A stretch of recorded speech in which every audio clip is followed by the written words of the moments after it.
Hey guys, tonight we're diving into the soot-smudged shadows of the Middle Ages, the kind of place where a funny smell, a fever, or a bad dream could land you in chains. Imagine this. The air is damp, the village dogs won't stop barking, and someone's banging on your door just before sunrise. You don't know it yet, but someone pointed a finger. Maybe because their cow died. Maybe because you looked at them funny. Or maybe because your garden's growing a little too well. You've just been accused of witchcraft. And no, you probably won't survive this. So, before you get comfortable, take a moment to like the video and subscribe, but only if slow, gentle storytelling is truly your thing. And tell me in the comments, where are you tuning in from? And what time is it for you right now? I love seeing how far across the world these stories travel. Now, dim the lights, maybe turn on a fan for that soft background hum, and let's ease into tonight's journey together. Congratulations. Someone just called you a witch, and they said it loud enough for the neighbors to hear. The knock comes not with fury, but with certainty. It's still dark outside. Maybe the stars are fading. Maybe the rooster hasn't even dared to speak yet. But that knock slow, deliberate, unrelenting, doesn't care about the time. You jolt awake, heart sprinting before your eyes are even open. You don't have time to dress. Just enough to throw on your wool shift, still damp from yesterday's mist. Then the door creaks open, and in come 3 men. One with a torch, one with a rope, and one who won't stop sniffing like you already smell guilty. They don't shout. They don't explain. One reads something aloud, Latin words you can't understand. The others grab your arms like you're a sack of grain. You try to ask what this is about. Someone mutters, "Witch?" The word lands like a stone to the chest. Your mouth dries instantly. Witch? You've never cursed anyone in your life. Sure, you know which herbs ease fever. And yes, you helped a neighbor's cow deliver a calf, but that's not sorcery. That's survival. But none of that matters. Not anymore. They drag you through the mud barefoot, while neighbors pretend not to watch. Except they are watching from behind shutters, from shadowed corners, from candlelit doorways. One child starts to cry. A dog barks again, and for some reason that sound stays with you. You don't get a trial yet. First, you get a cage, a damp one, cold enough to turn breath into fog and bone into agony. Your cell smells like mildew and old urine. There's straw, if you're lucky. Rats, definitely. You're not allowed to talk. Not to your family. Not to a priest. Not even to yourself, without drawing suspicious glances. Because they're not watching to see if you're guilty. They're watching to see how it shows. And here's the real horror. No one's going to check the facts. You've already been condemned in whispers. The moment your name was uttered in the same sentence as witch, your fate started unraveling. Because in a world where storms, disease, and crop failures need someone to blame, a woman with a quiet voice and a dried herb bundle is more dangerous than thunder. But here's the thing. Your story, the one that started with a knock, has only just begun. Because to understand how this nightmare became normal, and how thousands of innocent people followed the same mud-soaked path, we've got to take a closer look at the whisper that doomed you. It didn't start with fire or chains. It started with something much quieter. A whisper. Not even a loud one. Maybe it slipped out at the market while someone was buying turnips. Maybe it rode the edge of a wine-drenched conversation. Maybe it echoed behind a slammed door after an argument about chickens. But the moment it escaped your name, tied to that word witch, it was already too late. You didn't hear it at first. No one ever does. Because it doesn't come with warning bells. It comes with cold shoulders, with bread that stops showing up at your door, with children suddenly forbidden to play near your fence. The silence gets louder than any scream. And then come the small things, the sideways glances when your fire won't start, the muttering when a neighbor's baby catches a fever, someone's cow dies, and they remember that you walked past it last Tuesday. Your cat hisses at a monk, and suddenly you're consorting with the devil. That's how it works. You don't need proof. You just need coincidence. Bad luck becomes your fingerprint. You've lived in this village your whole life, born in the same room you sleep in now. You've shared food, mended clothes, watched your neighbors bury their children. And now they won't even meet your eyes. It might have been the widow 2 houses down, the one who never liked your cooking and always thought your garden looked too green for comfort. It might have been the priest's sister who thinks your herbal poultice smells too much like rebellion. It might have been a child parroting their father's drunken slur because your shadow fell across the wrong door at the wrong time. Whoever it was, they didn't need to believe it. They just needed to say it, and say it loud enough for someone with power to hear. Because that's how witch hunts begin, not with demons, but with disappointments. A bad harvest, a sick baby, a failed love spell. Something must be broken, and someone must be to blame. And you unmarried, clever, poor, or just too quiet, you fit. You try to retrace your steps, find the moment it turned. Was it when you healed that girl's fever with elderflower tea? When you buried a charm under your threshold during the last storm? Or when you sang while working, and someone decided it sounded too much like chanting? None of it matters now.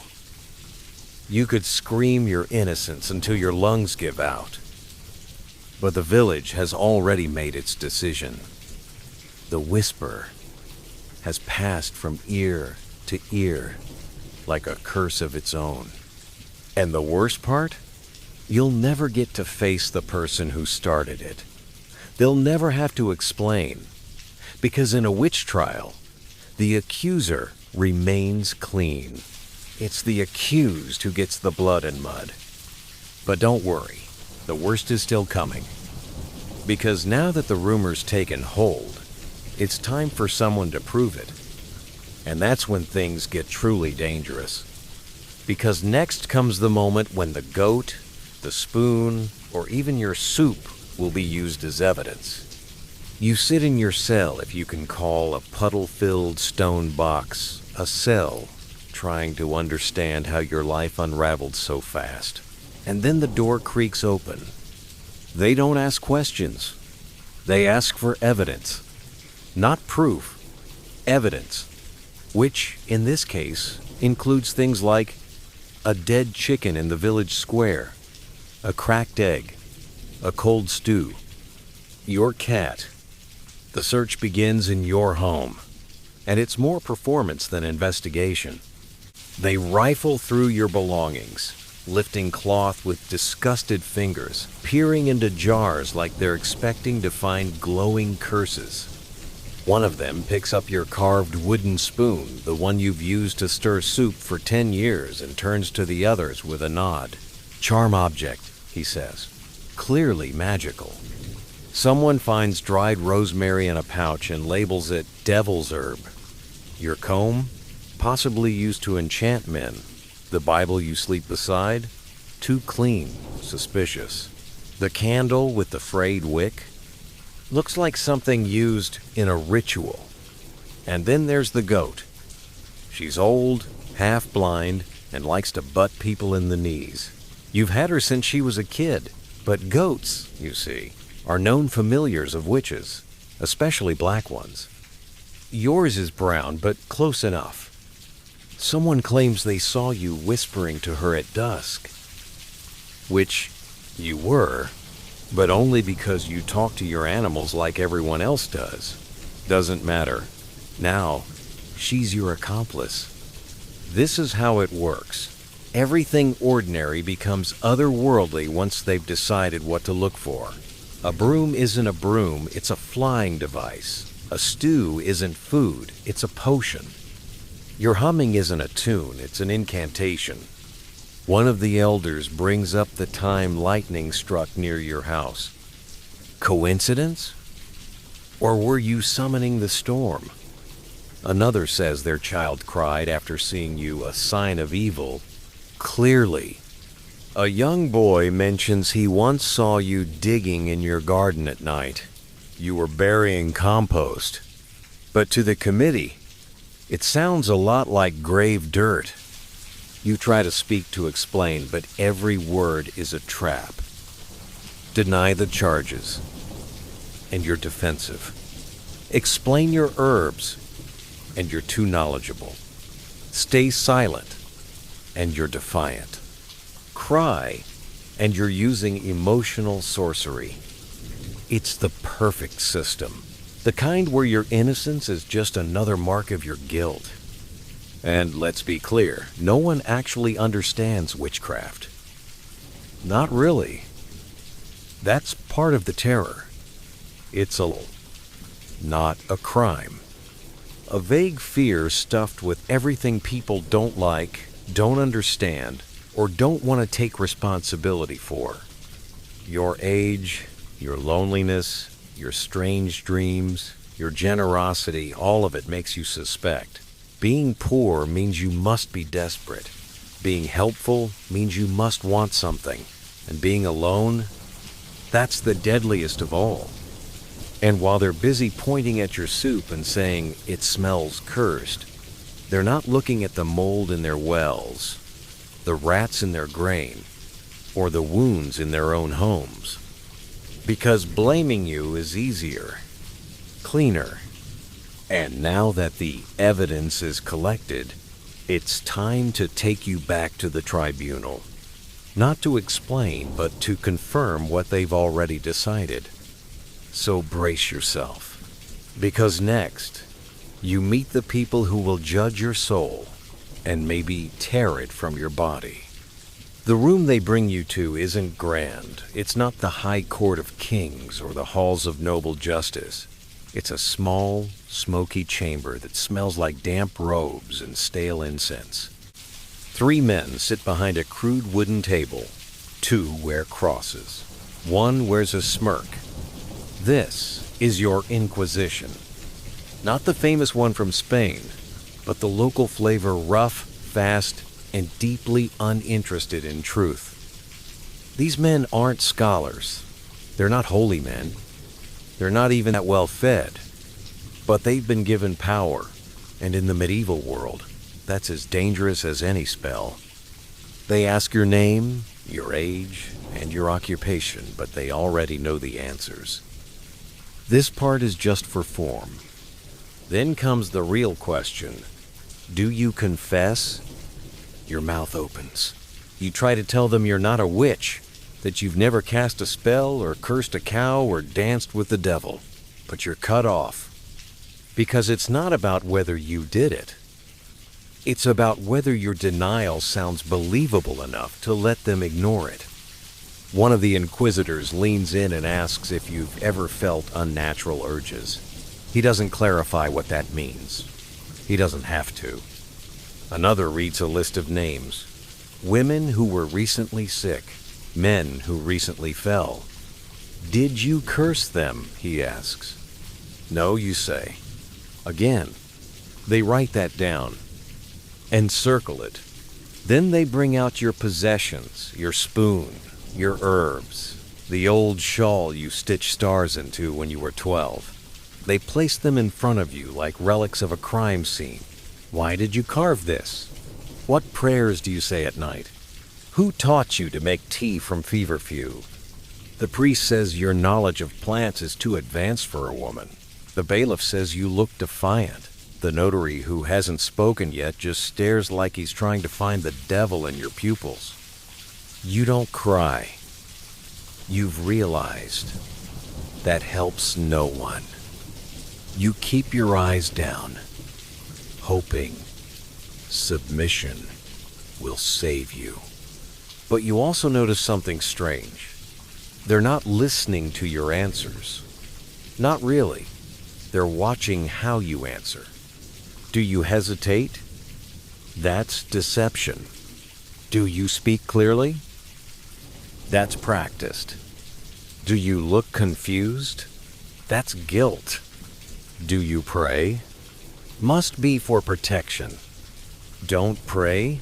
That's proof you're lost. It's a maze with no exit.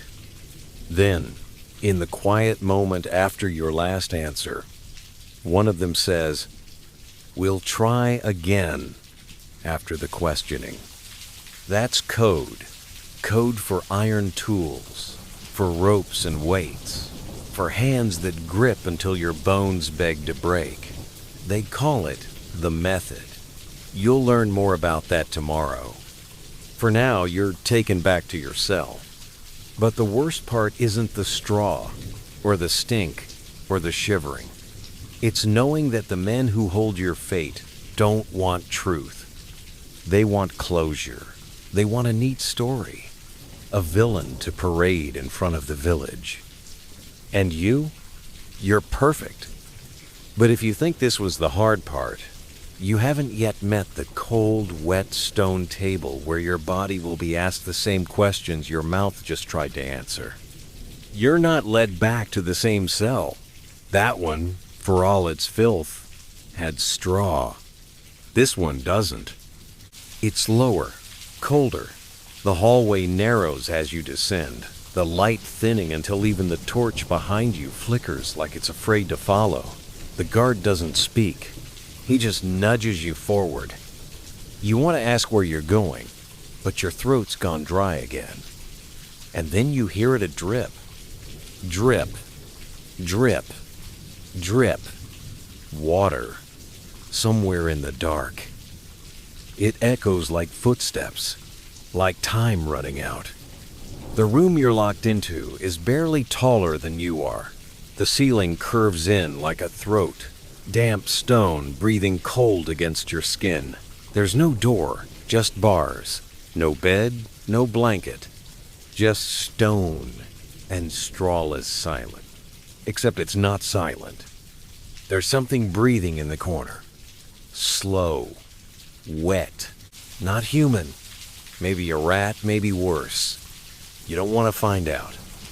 You sit against the wall, knees to chest, heart trying not to break your ribs. And now you wait. Not for a lawyer, not for mercy. For the next step in a process designed to grind you into confession. A system that doesn't stop until it's gotten what it wants, whether that's a name, a scream, or just the last breath from your lungs. Above ground, the village sleeps. Children dream. Bread rises. Cats hunt. But here, beneath the chapel and the market square and the roads you've walked your whole life, you're forgotten. There's no window to watch the moon. No clock. You don't know if it's night or morning or somewhere in between. Time stretches. And the cold gets into your bones. Not the kind you can rub away, the kind that curls around your spine like a worm. You shift to stay warm and discover that parts of the floor aren't just cold, they're wet. Your teeth begin to chatter. You bite your tongue to stop the sound. You don't want the guard to come check on you. Not if it means getting closer to what comes next. And then there's the smell. Not death, not yet, but old blood, rotting wood, sweat. This room has history. It's not just your prison. It was someone else's before you. Many someones. And it will be someone else's after. You try to sleep, but you dream of sinking, of ropes, of fingers prying open your ribs. You wake gasping, no light, still the dripping, still the breathing in the dark. And somewhere nearby a creak. Footsteps. Then silence again. Maybe they're watching. Maybe they're just letting the fear soak in. Because that's part of the ritual too. This isn't just punishment. It's softening. Softening the spirit. Breaking the certainty. You're starting to believe that if you just confessed, maybe they'd stop. Maybe they'd let you go. Even though you didn't do anything. Even though you're innocent. But the first lesson of the dungeon is this. Innocence doesn't warm you. Innocence doesn't stop the next knock. And it's coming. Because tomorrow, they're going to ask the same questions again. Only this time, they'll be asking your bones. They come for you before dawn. Not with violence, not yet. Just a nod. A key turning in rusted iron. A silent escort through a corridor that feels colder than the night before. The torchlight doesn't comfort you anymore. It just casts longer shadows. You want to ask where you're going, but your voice has learned silence. They bring you to a chamber you've never seen larger than the cell, but not grand. There's a table, not for eating. A heavy slab, waist height, with stains you don't want to think about. Along the wall, tools, ropes, pulleys, iron weights, devices you've never seen before but already understand. This is the confession room, and it's time to talk. A man with ink-stained fingers enters first. The notary. His job is to write down everything. Not truth, just words. Your words, their words. What happens in between moans, cracks, the sound your back makes when it bends too far, that's just part of the story. They begin gently. Again, the same questions. Have you ever cursed someone? Have you ever danced with the devil? Do you renounce God? You shake your head. Say no, again and again. And then one of them nods, not at you, at the others. They lay you on the table, secure your arms, ankles, chest. You think of bread dough being tied before baking. You are the dough. Then comes the tension, literal tension. A rope at your wrist tightens, just a little, enough to send a warning flare to your shoulder, enough to promise what's next. You can stop this, someone says. All you have to do is confess. But what is there to confess? That you grow herbs? That you talk to animals? That your neighbor's crops failed after she insulted you? And now she wants vengeance in the name of holiness? You close your eyes. The rope tightens again. This time, your elbow pops. Pain bursts up your arm like fire through dry grass. You scream. You don't mean to. It just happens. And now they're scribbling again. Recording. She's resisting, someone says. She's strong, says another. She's guilty, says the one at your feet. More questions. No new answers. Then they raise the weights. Heavy iron blocks that they rest on your shins, your thighs, your chest, slowly, one by one. Each one pressing a new truth out of your bones. You consorted with spirits. Number. You flew on a broom. Number. You seduced a priest. Please. Why else would your neighbor miscarry? Why else would bread rot in the oven? Why else would the well run dry? Because life is hard.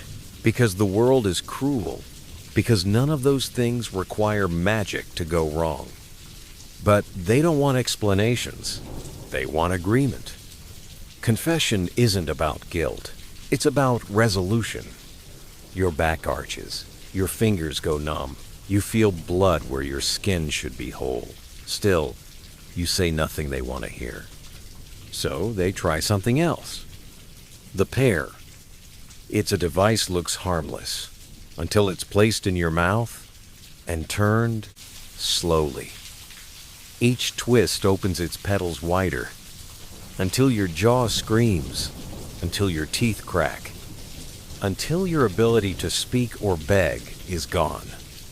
This is how they break you. Not all at once, in pieces. And then they stop. Not because they believe you, but because they're satisfied. You didn't confess. Not yet. But you will. Tomorrow, or the next day, after that. They loosen the ropes, drag your limp body back to the cell. You don't feel the cold anymore. Only heat burning, pain and shame, and the slow, creeping question in your mind. What if you did confess? Would they stop? Would they let you go? The truth doesn't seem to matter anymore. Because in this place, truth is whatever hurts the least. By now, you've learned something horrible. The worst isn't behind you. It's barely begun. You wake up on the cold stone floor, ribs aching, wrists raw, head heavy with something like sleep, but not rest. And before your eyes can adjust to the dark, the guard is already unlocking the cell. Today's test isn't pain, not directly. Today, they're looking for the mark. The witch's mark, a spot somewhere on your body where the devil supposedly kissed you. It can be a mole, a scar, a freckle, a birthmark, a patch of dry skin, anything really. All it takes is one blemish. They don't explain as you're stripped, just hands cold, silent, professional in a way that makes it worse. You're laid bare in front of men who were once your neighbors. One you might have sold bread to. Another you passed in church. Now they stare at your body like it holds a riddle they're determined to solve. They inspect everything. They prod your spine, scrape your shoulder, pinch the skin at your thigh. You flinch not from pain, but from shame. But the shame doesn't matter. Not here. One of them stops. He squints. A mole, just under your collarbone. He pokes it with a needle. You gasp. He frowns. Didn't feel pain. She's marked. You try to explain. You felt it. You just didn't scream. But they're not listening. They've already decided. A scribe scratches something down. It's now official. You bear the mark. And that, to them, is as good as a signature in blood. You try to reason. You beg. But they offer you only one escape. Confession. Say it. Say you flew. Say you summoned storms. Say you slept with shadows. And maybe, just maybe, they'll be merciful. But what does mercy look like here? A quick execution instead of a slow one? A rope instead of fire? You're escorted back to your cell, but this time, the guard doesn't make eye contact. Maybe even he feels the weight of what just happened. Or maybe he's just thinking of supper. You huddle in the corner again, but something's changed. The silence doesn't feel empty. It feels full, full of judgment, full of the words you haven't said. And the voice in your head, your voice begins to whisper, maybe if you confessed just a little. After all, people confess all the time, for less. And next time, they won't just poke a mole. They'll use the tools. The ones that don't leave bruises, break everything else.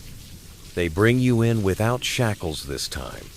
No ropes, no iron weights, no devices clanking in the corner. You think maybe it's over, but that's the trick. That's how they get what they want. Not through more pain, through less. You're seated at a table. Bread and water sit in front of you. Not enough to satisfy, just enough to smell like mercy. The man across from you isn't a torturer. He's the priest. Soft voice, kind eyes, smiles like you're a student who's just gotten a question wrong and needs gentle correction. He doesn't ask what you did. He tells you what you've done. You danced in the woods under the new moon, he says. You whispered curses into your cooking pot. You renounced the holy name in your sleep. You shake your head weakly. No, he says. Don't lie. Not to me, not to God. Confession is healing. You want to scream. You want to run. But the priest places a hand on yours and lowers his voice like he's offering you a gift. You don't have to make it complicated. Just tell us what we already know. That's the offer. A simpler lie, one that ends the game. You look around. No guards, no ropes, just a quill, a scroll, and the eyes of a man who wants you to surrender, not for justice, but for order. He opens a book. It's already written. A confession, your confession. All you have to do is agree. They'll read it in public. You'll nod, and then they'll pass judgment. You ask, what happens after? He doesn't answer, but you know. Because the confession isn't meant to save you. It's meant to prove them right. You ask for time. The priest agrees. You're taken back to your cell. And there, you weigh your choices. Tell the truth and die screaming. Tell a lie and die sooner. Or maybe there's a third way. Maybe you can twist the truth. Give them what they want, but on your terms. A curse spoken in your dreams. A shadow seen in the trees. A name whispered by accident. Not a full confession, just enough. Enough to make them stop. Enough to make them kill you faster.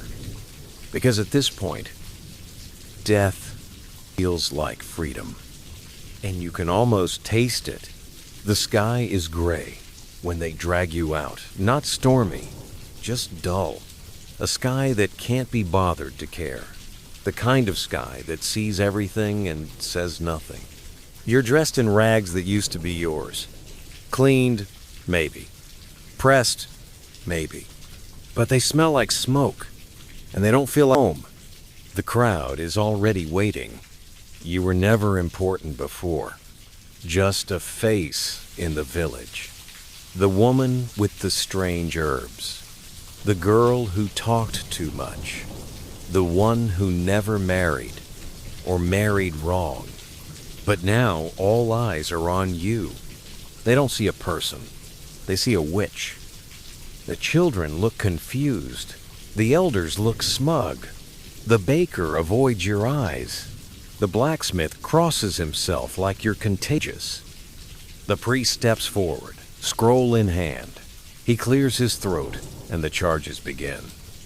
They say you cursed the harvest, that your chickens laid too many eggs, that you looked at a man too long at the market and now he limps, that your cat disappeared on the same night the miller's wife had a fever, and worst of all, they say, you confessed.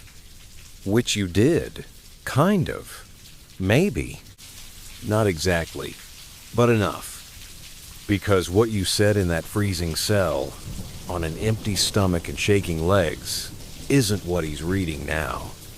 Your words have been massaged, rewritten. Now you summoned storms. Now you danced in moonlight. Now you kissed the devil under the ash tree and signed your name in blood. You open your mouth. No words come out, doesn't matter. The priest isn't looking at you anymore. He's looking at the judge. A man in fur-lined robes who hasn't spoken until now. His voice is calm, predictable. We find the accused guilty of consorting with demonic forces, and bringing ruin upon the community. The sentence, death. But not yet. First humiliation. You're led through the square. People throw things. Rotten vegetables. Spit. Words. Witch. Demon. Sin made flesh. You stumble. The guards keep you upright. Not out of kindness, but because you're not allowed to fall yet. Back in the cell, they give you water. Say a prayer. Leave you alone. You're still alive. But you know what's coming next. Because the rope has already been measured. The stake already carved. And in a town built on faith and fear, your death is a story they've already decided how to tell. But what they don't know is how you'll tell it. And you're not done speaking yet. The morning of your execution is quiet. Too quiet. Even the birds seem to know what's coming. Even the wind holds its breath. You're woken before the sun, given bread so stale it cracks your tooth. Water that tastes like old iron. No one meets your eyes.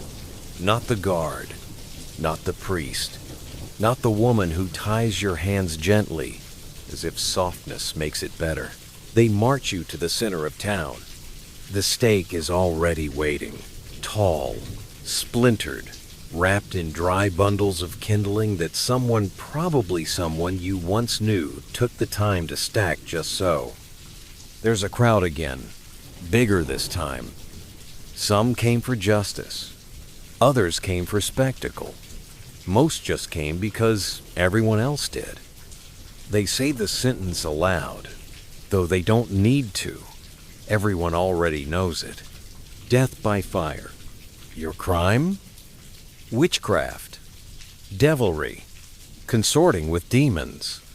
But none of that matters now. Not really. Because at this point, you are not a person.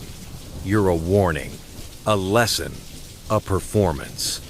The priest offers you a last chance to speak. Your mouth is dry, your throat raw, but still you lift your chin. And you speak, not for them, for you. You tell them you are not a witch. You never were. You never summoned storms.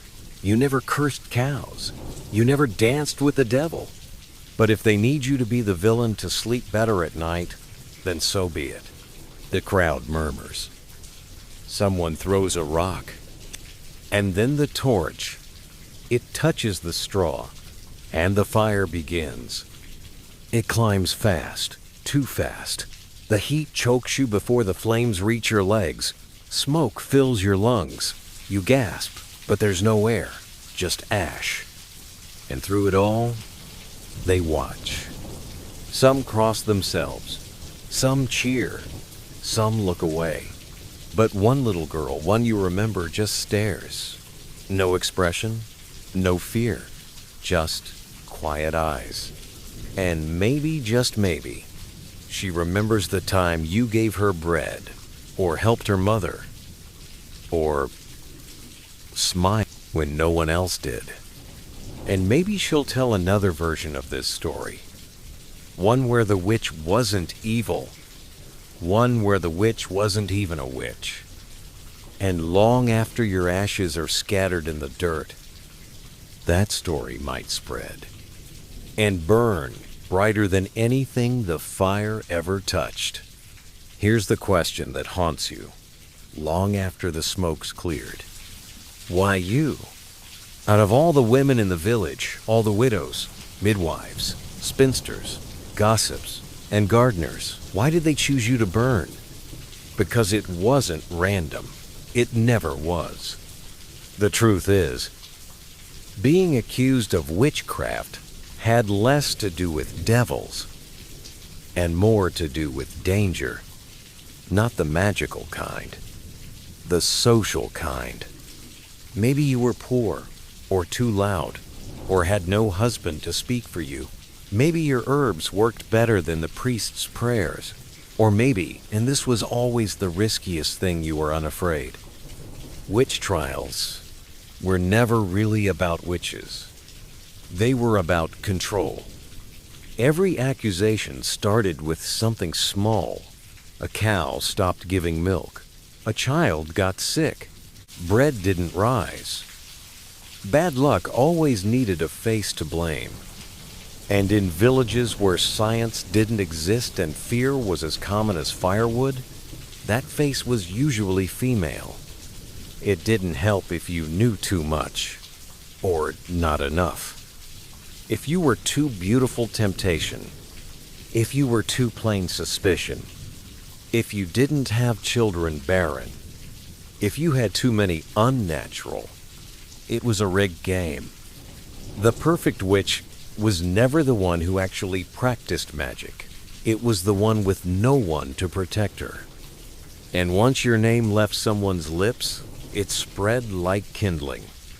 Neighbors remembered that time you looked at them wrong, that your cat had different colored eyes, that your house was too quiet, that you didn't come to market last Thursday and wouldn't say why. One rumor, one whisper, and suddenly you were on trial for sins no one could define and crimes no one had to prove. It wasn't about evidence. It was about energy. People needed to feel safe. And what better way to do that than to burn the one thing that scared them, not because it was dangerous, but because it refused to disappear. And once the fire went out, they felt cleaner, lighter, like the sickness had been bled from the village, until the next bread failed to rise, and they needed someone else. The fire dies, the crowd drifts home, the ashes settle into the dirt. And you are gone. But the story isn't over. Because once a village has burned a witch, it has to live with that fire. The next morning, they sweep the square. Someone mutters about the smell. The wood is cleared. The post is taken down. As if erasing the scene can erase what happened. But it doesn't. Not really. Because you're still there. Not in body, but in memory. In whispers. In the way the women look at each other a little differently. In the way the priest avoids certain faces during Mass. Your neighbor who started the rumor? She sleeps a little worse now. The man who lit the torch? He drinks more. The child who watched too long? She starts asking questions. Questions no one wants to answer. And the woman who saw herself in you? She sews quieter, talks softer, and wonders if she's next. Because burning a witch doesn't stop fear. It spreads it. Now the village knows what happens when someone stands out, or speaks up, or simply exists in a way that makes others uncomfortable. They remember your laugh, your garden, the way you sang when no one was listening. And now that you're gone, those things feel dangerous, sacred, forbidden. Sometimes they say your name quickly, like a spell. Other times, they don't. Just her. Her house stays empty. No one wants to live there. Not because it's haunted, though that's what they say, but because it still smells like rosemary and rain. Like you. And then, months later, another child gets sick. Another cow dies.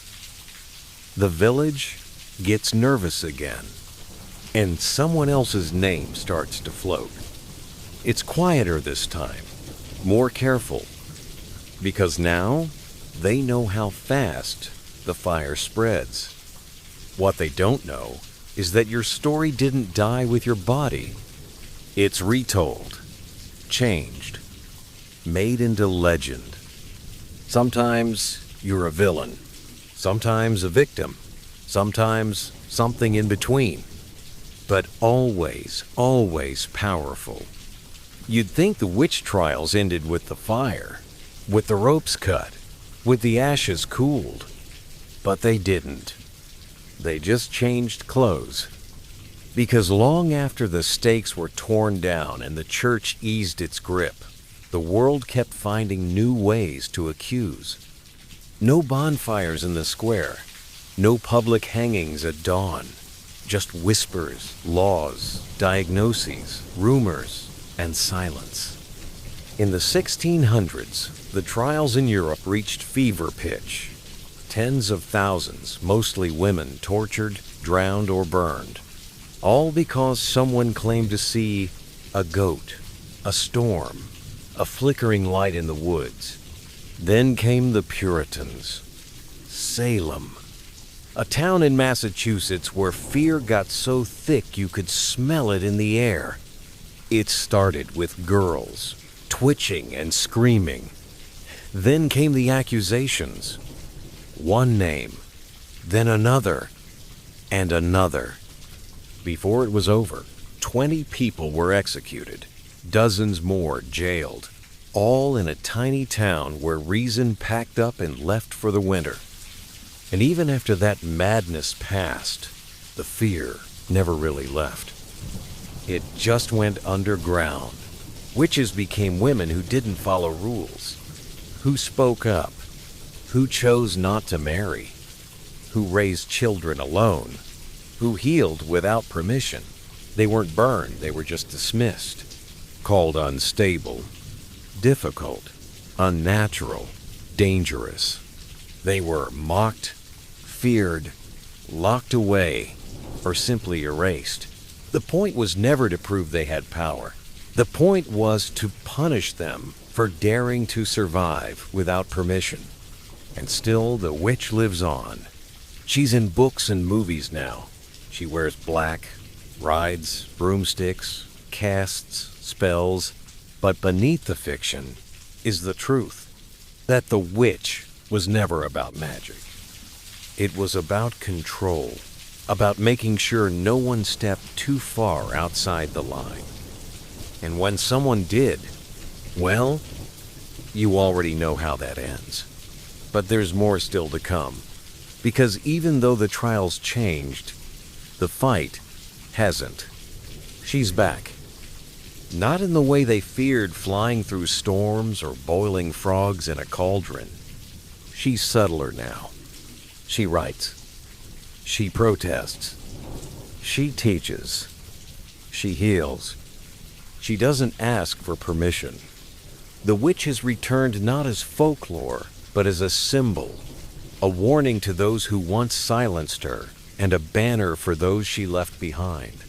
In the 20th century, feminist thinkers began to reclaim the word witch, no longer a curse now, a compliment. They said, if being a witch means speaking truth, owning power, refusing shame, then call us witches. Women began to write books about the wise women who were once midwives, herbalists, and guardians of forgotten knowledge, until the church decided that power should be centralized and male. Historians combed through old court records and found stories not of sorcery, but of land disputes, family feuds, and fear of the unknown. What they uncovered wasn't magic. It was politics and pain. The image of the witch crooked nose, cackling laugh, poison apple was never real. It was propaganda. Built to scare children, yes, but more importantly, to warn women. Stay small. Stay silent. Stay good. Because if you don't, we know what to call you. But the name doesn't sting like it used to. Now, artists paint witches as rebels, as warriors, as women unchained. Now, witch is whispered like a promise, not a threat. Witch talk trends on social media. Witchcraft becomes aesthetic. Tarot cards, herbs, crystals, and moon rituals. For some, it's fashion. For others, faith. But underneath it all is that same pulse, the need to reclaim what was taken. To say, I will not be burned. Not again. You light your own candle now. You stir your own tea. And maybe, just maybe, when you speak, you hear her voice behind yours. The one who didn't survive. So you could. The fire is long gone now. No more crowds. No more rope. Just quiet. But you're still here. Not in body. Not even in name. But in the corners of things, in stories passed between grandmothers and girls, in wildflowers growing where no one planted them, in the hush that falls when someone says, she was different. They burned you to silence you. But silence can echo. And in the centuries that followed, that echo never stopped. You show up in novels sharp-eyed, sharp-tongued, always one step ahead. You haunt paintings, songs, graffiti. Your face appears in mirrors, in dreams, in movements. And sometimes you just show up in memory. Not anyone's memory in particular, just the collective sense that something wrong was done, and that it matters. Because you were never really a monster. Never some dark force twisting the world. You were just a woman who knew things, who healed too well, loved too deeply, asked too many questions, laughed at the wrong time, and that made you dangerous. But now, in a world that's still learning how to make space for women like you, your danger looks a lot like hope. Because people are starting to ask, what if the witch was right? What if she was wise? What if she was kind? What if she was just trying to survive? And when they ask that they remember you, they light candles for you. They leave offerings on their windowsills. They say your name, even if they don't know it. Not out of fear, but out of reverence. You are not ash anymore. You are soil. And something grows from you now. Not fire, but healing.